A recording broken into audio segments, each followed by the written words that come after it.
next one was The Ask and the Answer by Patric Ness. This is the second book in the Chaos Walking series.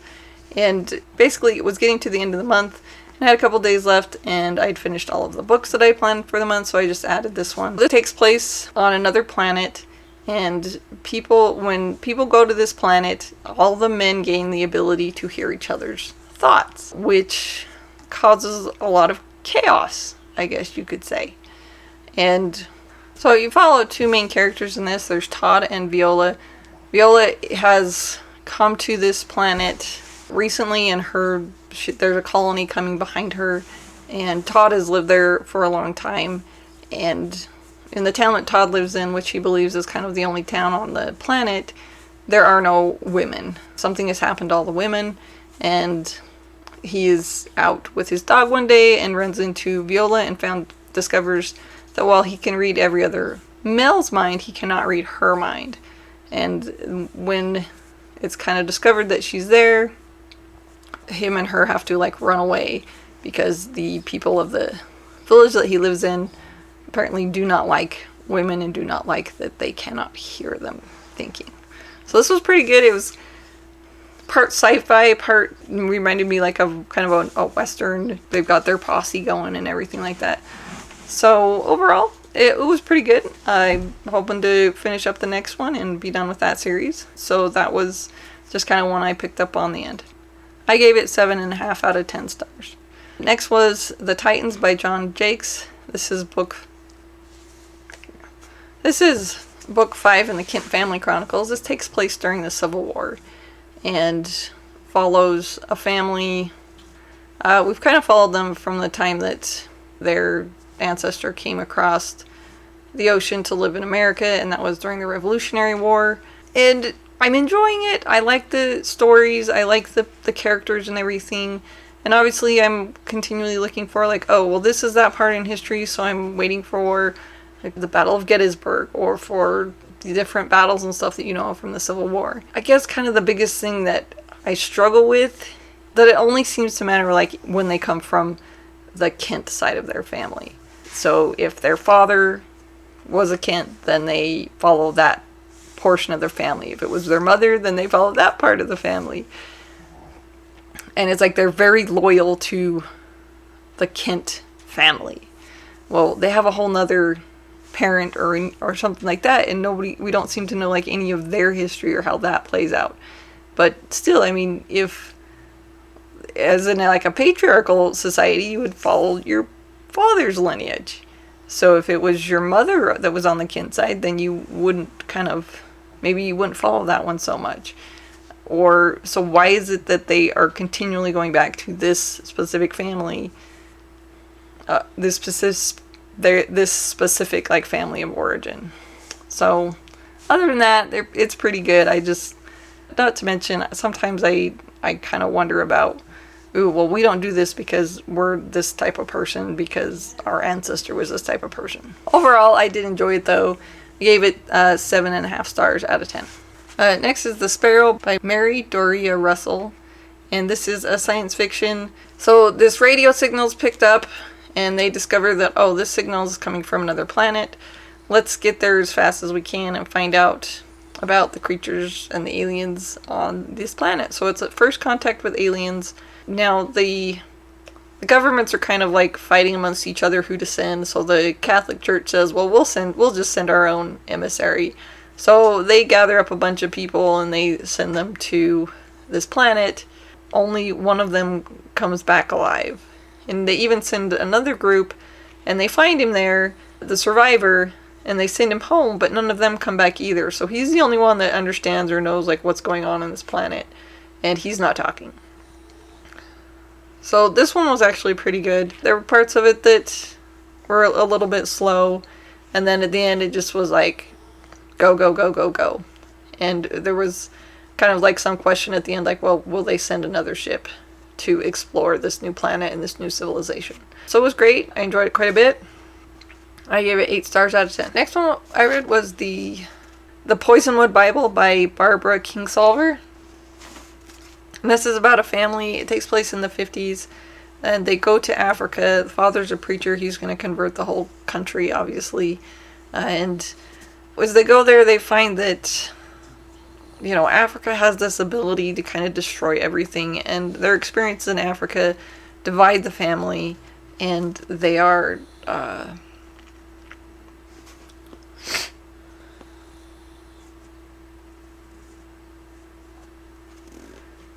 it really, that it divides the family, and, it follows the wife and the children of this preacher.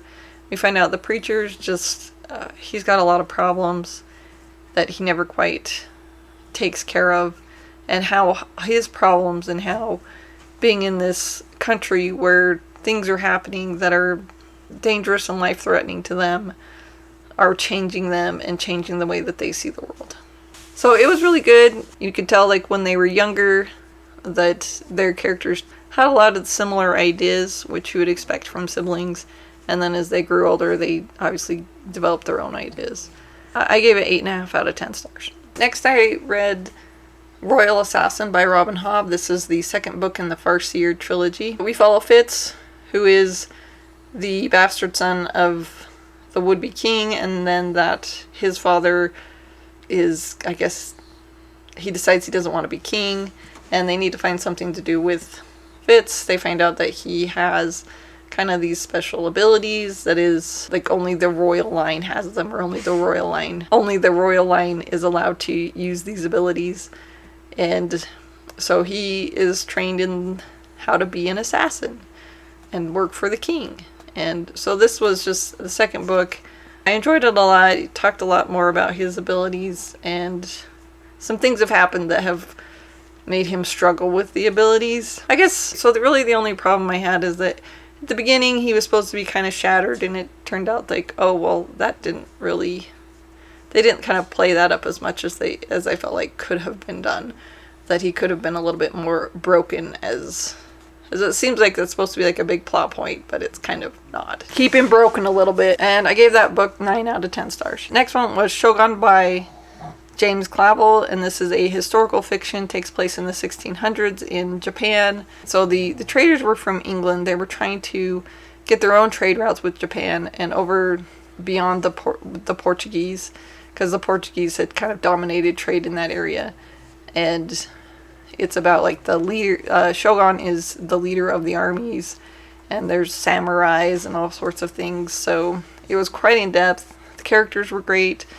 Some of the things that happened were pretty brutal, as you would expect from a book full of samurais who like to cut people's heads off. Really liked it, gave it a 9 out of 10 stars. Next, I found a book on Audible, and this one was free, and it was free to listen to on Audible, and it was called The Sum of All Men. It's the first book in the Rune Lords series, and this is a fantasy series. The magic system was pretty good.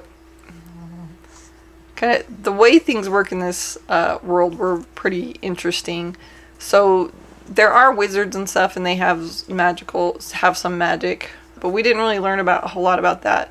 But the other side is that basically anybody can be what they call a rune lord, and to be a rune lord, you take an ability from somebody else. So if you want to be strong, you will take strength from someone else, and that person that you take strength from now has to live the rest of their life weak until one or the other dies. If the person who took the strength dies, then that person gets their strength back. And if they die, then the person who took their strength loses that. The bad guy in this was, like, super powerful. And he was a really good bad guy, and just would kind of, like, go in and wipe out whoever he wanted, and would conquer these kingdoms and be like, oh, I want your strength, or I want your stamina, or I want your good looks. And so he would take all these things from the people that he conquered.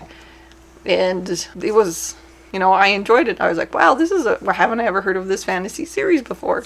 The others are also available on Audible for free, so I will be listening to those. And I gave that one a 9.5 stars out of 10. The next 3 were the favorite ones that I had for the month. And it was kind of hard to pick, like, which ones I liked the best, because I liked all of these. First one was Red Rising by Pierce Brown. And this is the first book in the Red Rising series. This is a science fiction. I think there might be some fantasies. A lot of places I look, they say that it's like a dual one. It's like science fiction and fantasy. And this takes place on Mars. And on Mars, it's a very strict kind of caste system, and the castes are divided by colors. We follow, the main character is a red, and he is at the lowest. He is a slave and kind of doesn't even know that he's a slave. And then a tragedy happens, and he is given the opportunity to become somebody else. And, you know, his point is to infiltrate and kind of hopefully release all of his people and let them know that that they are basically slaves for everyone else. And enjoyed it a lot. I guess the biggest question that I had when I first started it, so they hung somebody, and when they hung him, because the gravity on Mars isn't as much as it is other places, somebody has to grab their feet and pull them down in order for them to die.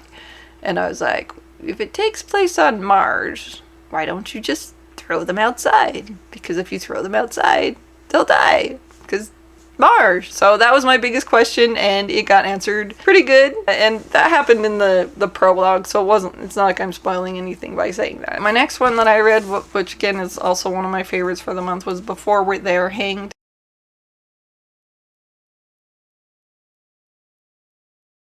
by Joe Abercrombie, second book in the First Law trilogy. This one was great because it got into like what the series is about. The first one had a lot of like build up for the characters, and this one was a little bit more of the plot. Sometimes when reading a book, the characters fail at something, and it's like, okay, so then you read a few more pages and they suddenly, oh, they didn't fail at it, and that didn't happen. So I was kind of excited for that, like, oh, so this whole thing that they were looking for didn't quite work the way they wanted it. So anyway, really enjoyed it. I also gave that one 10 stars. And the last book, that, again, one of my favorites for the month, was A World Without Heroes by Brandon Mull. This is the first book in the Beyonder series. So this is a middle grade series that follows two kids from our world who are transported into a different world of magic and everything like that. The main character, he is swallowed by a hippopotamus and comes out in this other world. I guess it was just one of those things where I felt like that they did a lot of things really well, and even though it was middle grade or possibly young adult, it didn't. And even though it was middle grade, thankfully there weren't a whole lot of plot holes or anything like that in it. You know, it was pretty straightforward. Obviously, what they were doing, they knew they were going and what they were looking for, but there weren't a lot of times in books for younger readers to have a lot of plot devices that helps move the story along. And I mean, they were there, but I didn't find that they were as prevalent as they are in some other stories. Those were all the books that I read in the month of April. If you like this video, please like and subscribe. If you've read any of these books, please let me know in the comments and I'll get back to you. I post new videos on Tuesdays and Thursdays. Thanks for checking in.